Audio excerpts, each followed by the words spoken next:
Welcome to my first episode of the cooking show, From My Indian Kitchen to Yours. This cooking show is about a lot of things.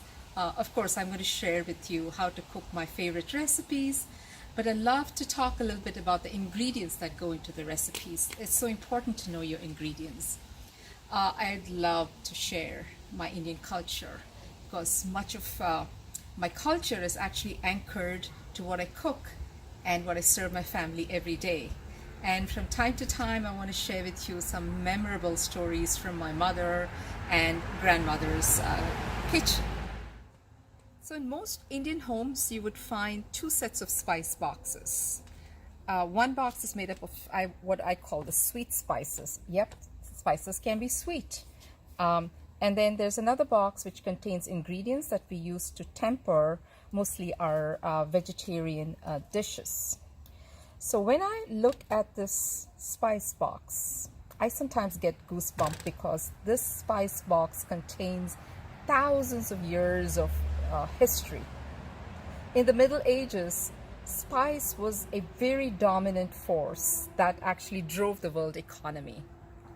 It was for these spices that the explorers traveled thousands of miles, undertook this perilous journey because they wanted to take back these spices for the kings and queens, and that started the whole age of exploration.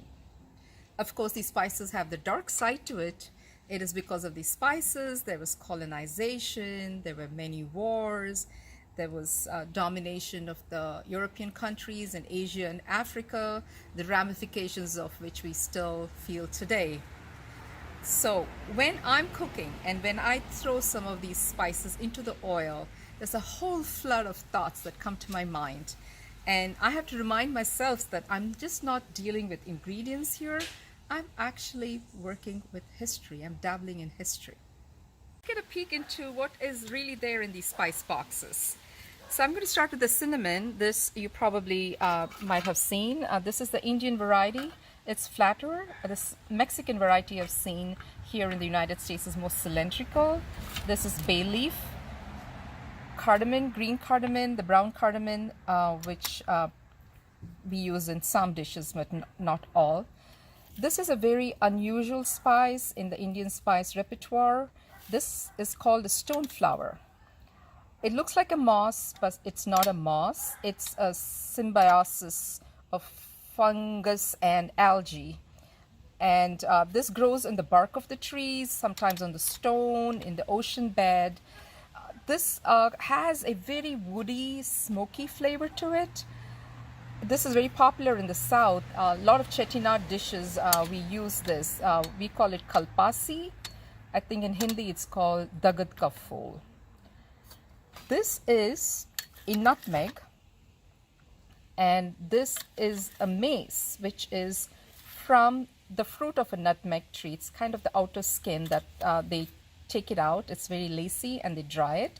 You find two varieties. One is the orange variety and then one is the yellow variety. It kind of falls between, the taste falls between cinnamon and pepper, and it has a pretty kind of a intense flavor of nutmeg in it too. Obviously, it's from the nutmeg tree. And while I was researching this, I found that this is actually found on the flag of Grenada, country of Grenada, because it's the Grenada's Isle of Spice. This one, probably many of you might not have seen. It's we call it the Marathi mogu. Mogu means it's actually bud. It is from the kapoka tree. It's a caper variety. Kapoka tree is the silk cotton tree.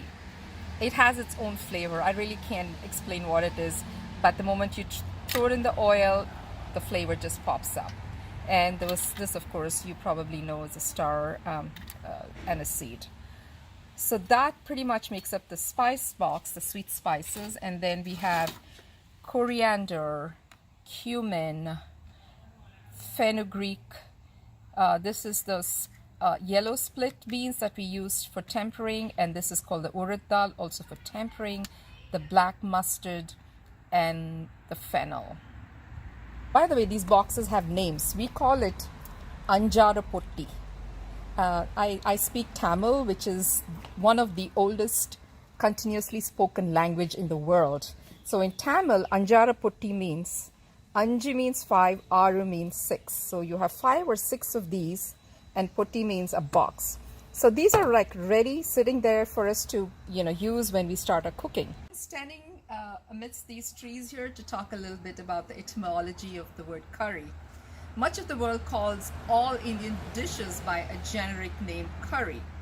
So it really got me curious as to, why is it called curry? And there are so many different versions of why it's called curry. But there are two versions that really make sense to me. I speak the oldest continuously spoken language in the world, which is called Tamil. The trees that you see, this particular tree and this baby plants is called in our language Karivapillai, and this is a leaf that we throw into most of our cooking in South. You probably know that India was a colony of the British, and British were very fond of Indian cooking even in those days, and they would find these leaves in all the dishes. Karivapillai, in Hindi it's Karipatta. And so kind of they started calling all the dishes curry. There is another version of it, which is we call the meat also curry. Like we say kori curry. Kori curry means chicken meat. Atta curry means goat meat. And most of these meats are actually made as a sauce, and they all base like sauce-based dishes. And so when some of this was served to probably the East India Company people, they started calling everything curry, and so that could have been the reason why curry got stuck to all the Indian dishes named too. So people ask me if I have pets, and I say no, I don't have pets. I have curry patta because these are really my pets. I take it, I walk around. It's very hard to grow in San Diego, so I find the right light, sunshine. It needs the right amount of water, and this is something that I've been growing from the seeds I really got from the tree there. So now you know the etymology of the curry.